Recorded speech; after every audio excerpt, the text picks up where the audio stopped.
We got out of the city of Da Nang for the night and went to Hoi An. We're here for about 36 hours and brought no meal prep at all, which means that we'll be eating out for every meal. But it wouldn't be us if we wouldn't still try to make good choices and hit our macros at the end of the day. Everyone always says, oh, it's like so easy to eat healthy in Vietnam, which is simply not true. Sure, most of the foods you'll get in the streets of Vietnam are not ultra processed, but that doesn't mean that there's always sufficient protein or fiber. And also nowadays there are a lot of Western fried foods around. And you also gotta be mindful of all of the liquid calories you might be consuming, starting with juices, smoothies, specialty coffees, but even already your regular soda. Now it's been 5 hours since we have had breakfast and we already trained, so we're getting hungry. Which means we gotta find some lunch. So this is the food. See some beef on top, the noodle, some crushed peanuts that should be fairly easy to estimate. And then we have a little bit of soy sauce and a little bit of hot sauce. And that's all of it. Since Pascal is eating a bit more than I am, we always distribute foods 40-60. So that is exactly how we're gonna distribute this food. More food for the honey man. I think we have here maybe 80 grams of beef. And then this will probably be around 70 grams of uncooked noodles, maybe 80, but I think more towards 70 because there are also some veggies mixed in, so can't make the mistake of thinking that this is all noodle. And then this will be maybe 10 grams of crushed peanuts on top.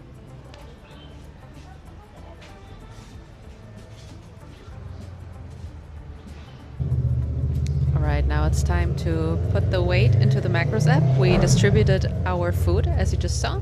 So we already had this food a couple of times, which is why we have it saved as a recipe. And now we're just gonna add the individual foods. And then we're gonna adjust the quantities to what we think is in here. Okay, so I've checked everything. So for the things that carry the most calories and nutrients, so the noodles, the beef, the oil and the peanuts, I just calculated twice the amount of the serving, so the total amount of food we have, and multiplied it with 0.6, so my percentage of the total food, and then I tracked it. Then I just added the soy sauce and the hot sauce that came with it, which is about 10 grams of the hot sauce and 15 grams of the soy sauce, and accounted for some boiled veggies that are in there. So it turns out that the protein serving in the lunch we ordered was a little bit too low. So we just ordered some additional chicken skewers just to top up on protein. And we also got 2 cold beers because we're out of town, it's the weekend, so we treat ourselves to a drink. Yes, you can do that, but those calories are not for free. There are calories and drinks, so you still gotta track it.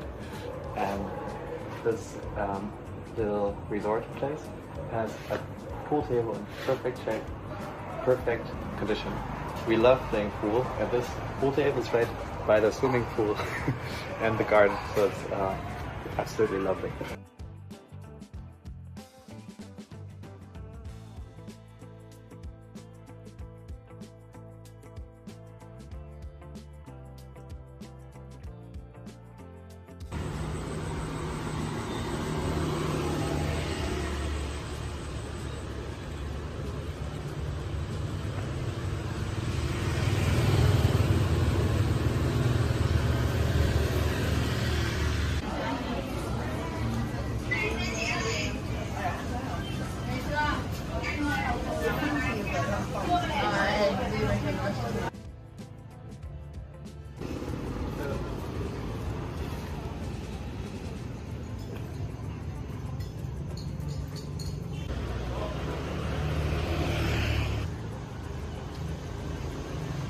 Good morning, everyone.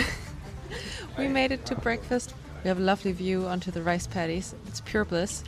And we just plated our plates. Let's have a look. When we look for a breakfast, the first thing, surprisingly, we look for is protein. Where does the protein come from? So today we made sure to stop by the omelette station and have the man make a fresh omelette for us with exactly the amount of egg that is suitable for both of our calories and macros for the day. And then also tried to grab a few veggies. So we also start the day with a little bit of fiber because it's very easy for breakfast to just get a lot of macronutrients.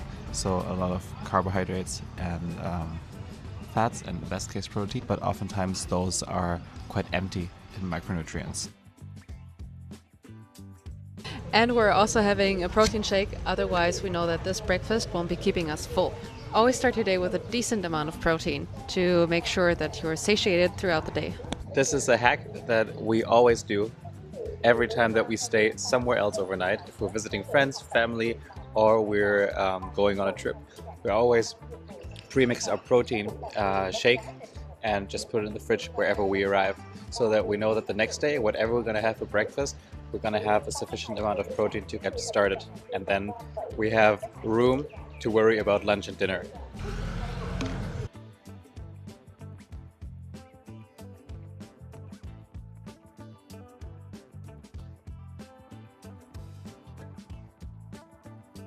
All right, now we're back home. Let's see if we hit our macros. Everything we ate was eyeballed, which is a skill that we have acquired in the past through a lot of experience of cooking and weighing foods.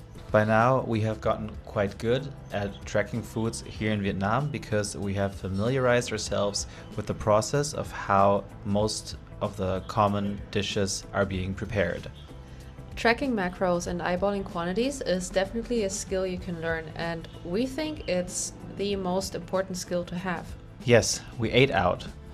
And yes, we did not hit our macros 100% spot on, but what is important is that we didn't just wing it. Every meal had some kind of structure, always based around protein, being aware of calories, and including something filling and some fiber.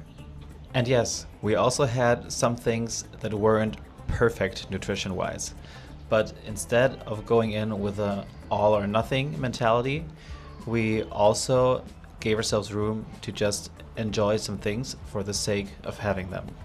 Most people think staying on track means being super strict all the time, but it's actually about staying consistent, even when your life surroundings may not allow for consistency or structure. Here's where we think this was a fun and meaningful challenge. Hitting your protein target and your calorie target, your macronutrients, whilst eating everything out and also not being home in your familiar surroundings is obviously the hardest circumstances that you're ever going to have. But that also means if you can broadly manage to still adhere to your dietary goals whilst eating out and traveling, then you should definitely be able to do it in your normal day-to-day. And at the end of the day, that is what matters. That's it for this video. We hope you enjoyed the 24 hours eating out in Vietnam challenge. If you liked it, please like and subscribe. Leave a comment. What was your favorite food that we had? What are things that you enjoy eating out? Stay hot and healthy. And that's a wrap.